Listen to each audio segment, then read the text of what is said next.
तरुण भारत नागपूर दिनांक 29 जुलै 2022. जीवन जिज्ञासा. सनातन धर्माचं ब्रह्मास्त्र. लेखक प्राचार्य श्री डोरले. वर्ष 1980 ते 1990च्या दशकातील ही गोष्ट आहे.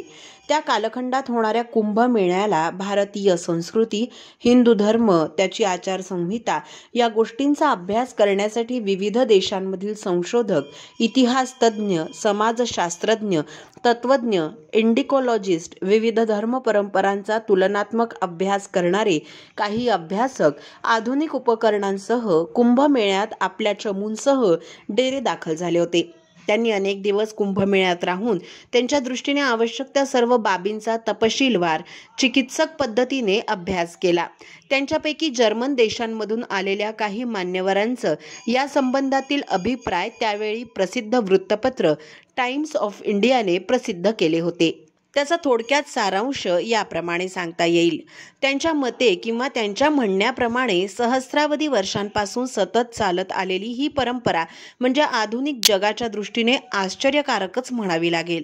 जगातील इतर कोणत्याही संस्कृतीत, धर्म परंपरेत, सामाजिक परंपरेत या प्रकारचं विलक्षण, स्वयंपूर्ण, स्वयंस्वीकृत, अनुशासनाने परिपूर्ण, आर्थिकदृष्ट्या स्वावलंबी, सनातन धर्मावरील अडिग श्रद्धेने युक्त, त्याचबरोबर विविध संप्रदाय, पंथ, उपपंथ, उपासना पद्धती, मत या विविधतेचं एकात्म, एकरस, भावनिक, मानसिक, तात्विकदृष्ट्या परिपूर्ण असलेलं, संघटित सामर्थ्याने परिपूर्ण असं स्वरूप जगाच्या पाठीवर केवळ भारतीय संस्कृतीतच दृश्यमान आहे. त्यांच्या शब्दात सांगायचं म्हणजे self dynamic, inter related, interconnected, integrated, self disciplined and organised form of a socio religious revolution, the only miraculous aspect of the Hindu culture and religion amongst the other cultures of the world.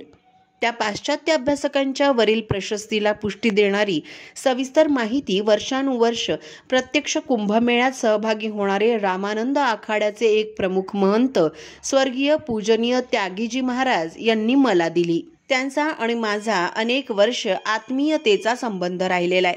त्यांचं व्यक्तिमत्व समर्थाची या सेवकावक्रप आहे असा सर्व भूमंडळी कोण आहे अशा आध्यात्मिक दराऱ्याचं होतं. पांढरा फेटा, आखूड धोतर, काचा मारलेला, उपरण्याचा क्रॉस छातीवर, कपाळावर रामानंद संप्रदाय निदर्शक गंध त्रिशूळासारखं, दोन्ही चाळ्यांवर गंधाच्या मुद्रा, गळ्यात स्फटिकांची माळ, हातात चांगला जड गुळगुळीत दंड, त्या दंडाच्या टोकावर थोडी खाच पाडलेली, खांद्यावर लटकती पिशवी, पिशवीत धोतर, पंचा, लोटा, दोरी आणि वितभर लांबीचं 1 इंच धार असलेलं अर्धवर्तुळाकार परशूचं पातं जे क्षणात दंडाच्या मागील टोकातून सर्रकन निसटून खट्टकन वरच्या खाचेत बसायचं. असं हे ना भय देत काहू को, ना भय जानत आप अशा अकुतो भयमनाचे त्यागी व्यक्तिमत्व. त्यांनी त्यांच्या कालखंडात संपूर्ण जिल्हा, विशेषतः पहाडपट्टीतील आदिवासी गिरिजन वस्त्यांमध्ये चांगलंच चैतन्य निर्माण केलं होतं. धर्मांतराला चांगलाच आळा बसला होता. रामायणावर त्यांचा विलक्षण सूक्ष्म अभ्यास होता. रामनवरात्रात त्यांची 9 दिवस प्रवचने होत असत. रात्री माझ्याकडेच मुक्काम असला म्हणजे रात्री 2-2:30 वाजेपर्यंत गच्चीवर आमच्या गप्पा रंगायच्या. त्यात सनातन धर्म, हिंदू संस्कृती, कुंभमेळा, त्याची व्यवस्था, आद्य शंकराचार्यांनी यासाठी उभं केलेले दशनामी आखाड्यांचे संपूर्ण देशाला आंतरबाह्य व्यापणारं संघटन याविषयी ते खूप माहिती देत. आधुनिक विचार प्रवाहांचा देखील त्यांचा चांगला आणि सखोल अभ्यास होता. फिलॉसॉफी अँड पॉलिटिकल सायन्स या 2 विषयात ते MA होते. दोन्हीही विषयात त्यांची उच्च श्रेणी होती. मलकापूर नांदुरा मार्गावर वडनेर भोलजी नावाचं एक गाव आहे. तिथल्या मठावर उत्तराधिकारी म्हणून पूजनीय श्री दामोदर महाराज यांचे उत्तराधिकारी म्हणून त्यांची नियुक्ती झाली होती. नागपूरच्या राष्ट्रीय स्वयंसेवक संघाच्या विजयादशमी उत्सवासाठी प्रमुख वक्ते म्हणून एकदा त्यांना निमंत्रित करण्यात आलं होतं.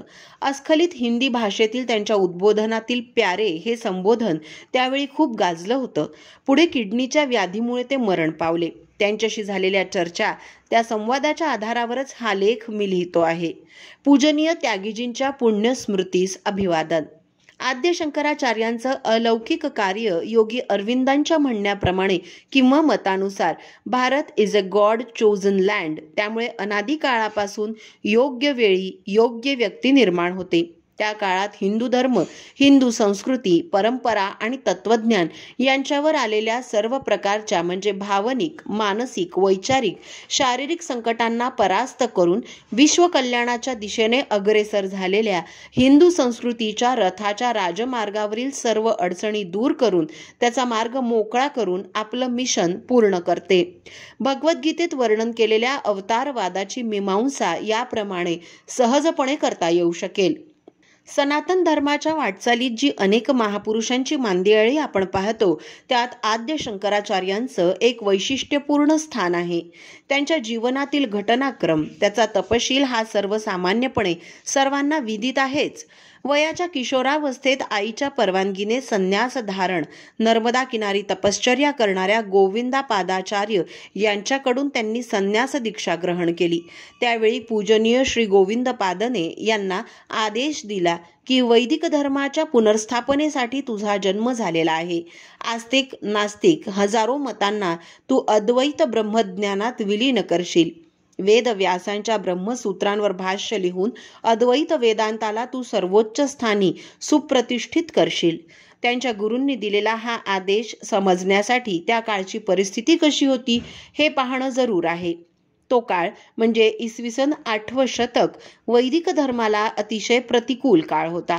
बौद्ध धर्माच्या आक्रमणामुळे, त्यांच्या शून्यवादी तत्वज्ञानामुळे सर्वत्र वैचारिक गोंधळ माजला होता. परकीयांच्या आक्रमणाची टांगती तलवार सरहद्दीवर लटकतच होती. वेदविद्येच्या मौखिक परंपरांचा लोप झाला होता. गाणपत्य, शाक्त, शैव, वैष्णव इत्यादी संप्रदायांनी आपापली चूल वेगळी मांडून एक विशाल कुटुंब असलेल्या हिंदू धर्माला, जो यांचा मातृधर्म होता, मोडकळीस आणलं होतं. एकात्मभाव मोडला होता. अशा प्रतिकूल परिस्थितीत आचार्य शंकरांनी वैदिक धर्माची पुनर्स्थापना केली. आचार्य शंकरांनी हे कार्य केवळ 32 वर्षांच्या अल्पायुष्यात केलेलं आहे. हे लक्षात घेतलं म्हणजे अतर्क्य आश्चर्य याच भावना मनात निर्माण होतात. वैदिक तत्वज्ञान हेच सनातन धर्माचं अधिष्ठान आहे. त्याचं श्रेष्ठत्व प्रस्थापित करण्यासाठी त्यांनी गुरूंच्या आदेशाने प्रस्थानगत त्रयीवर म्हणजे भगवद्गीता, उपनिषद आणि व्यासांची ब्रह्मसूत्र यावर तर्कशुद्ध, श्रुती प्रामाण्यावर आधारित आणि युगानुकूल आचारांना सहजसाध्य असं भाष्य ग्रंथ लिहून काढले. समाधीस्थ होईपर्यंत त्यांनी संपूर्ण भारताची आसे तू हिमाचल अशी 3 वेळा परिक्रमा केली. या कार्यात त्यांना अनेक विद्वान शिष्यांची मदत झाली. त्यांच्या असंख्य शिष्यांमध्ये पद्मपादाचार्य, सुरेश्वराचार्य, हस्तामलकाचार्य आणि तोटकाचार्य हे प्रमुख होते. हे सर्व अतिशय विद्वान असून यांची प्रत्येकाची ग्रंथसंपदा आहे. श्रीमद आचार्यांचं संपूर्ण जीवन हे अतिशय संघर्षमय आहे. त्यांना केवळ तात्विक, बौद्धिक म्हणजे ॲथॉडॅमिक संघर्ष करावा लागला असं नाही, तर कापालिक, तांत्रिक, वामाचारी पंथीयांशी प्रत्यक्ष शारीरिक संघर्षांचेही प्रसंग आले. पण त्या सर्वांशी त्यांनी आणि त्यांच्या प्रमुख शिष्यांनी प्रखर संघर्ष केला. कुमारील भट्ट यांचे प्रमुख शिष्य मंडन मिश्र यांच्याशी त्यांनी 40 दिवस वादसभा करून मीमांसकांचा पराभव केला. त्यांनी त्यांचं शिष्यत्व पत्करलं. त्याचप्रमाणे बंगालमधील तंत्राचार्य अभिनव गुप्त यांना वादात जिंकलं. सांख्य, न्याय, वैशेषिक, योग, पूर्वमीमांसा या सर्व ज्ञानशाखांचा समन्वय करणारं ब्रह्मसूत्र भाष्यासह एकूण 28 प्रकरण ग्रंथ जसं अपरोक्षानुभूती, आत्मबोध, तत्वोपदेश इत्यादी श्री शंकराचार्यांनी लिहून अद्वैत सिद्धांताचा प्रचंड सैद्धांतिक आधार सनातन धर्माला दिला. ज्याला योगी अरविंदांनी Vedanta is a intellectual, philosophical and scientific backbone of the Sanatan Dharma या शब्दात गौरवलंय. त्याचं सर्व श्रेय आद्य शंकराचार्यांना जातं. हे सत्य आज आधुनिक भौतिकवादी युगात असणाऱ्यांनी लक्षात घेणं जरूर आहे.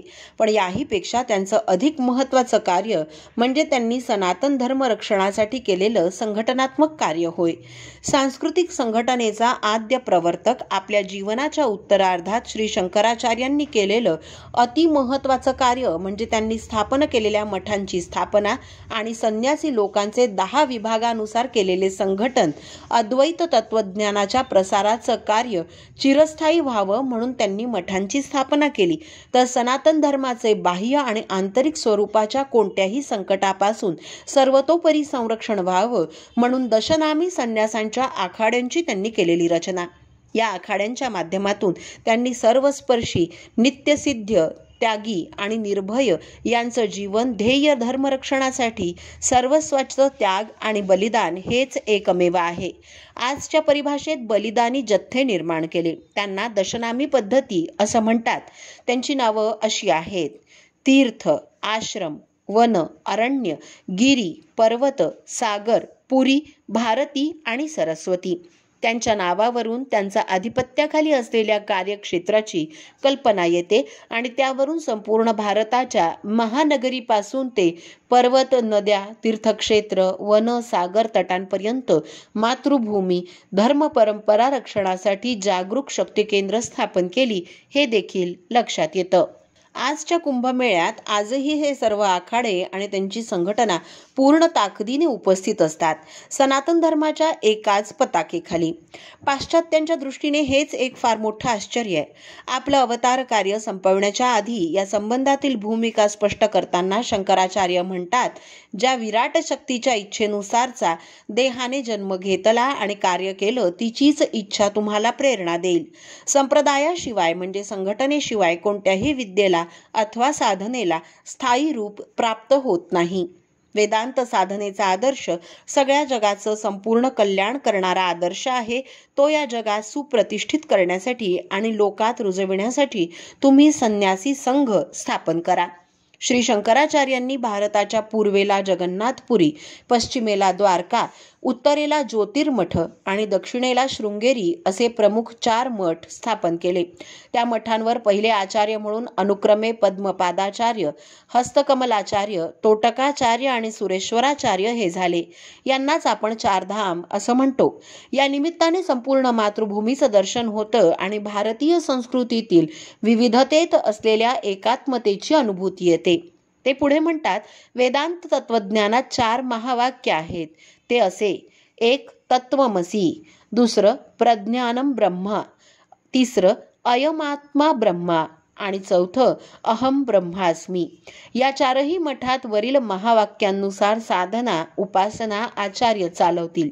तसंच निर्देशित दशनामी आखाड्यांचं नियंत्रण या मठांच्या अधीन याप्रमाणे राहील: द्वारकापीठ, तीर्थ आणि आश्रम, जगन्नाथपुरी, वन आणि आरण्य, ज्योतिर्मठ, गिरी, पर्वत, सागर आणि शृंगेरी, भारती, पुरी, सरस्वती.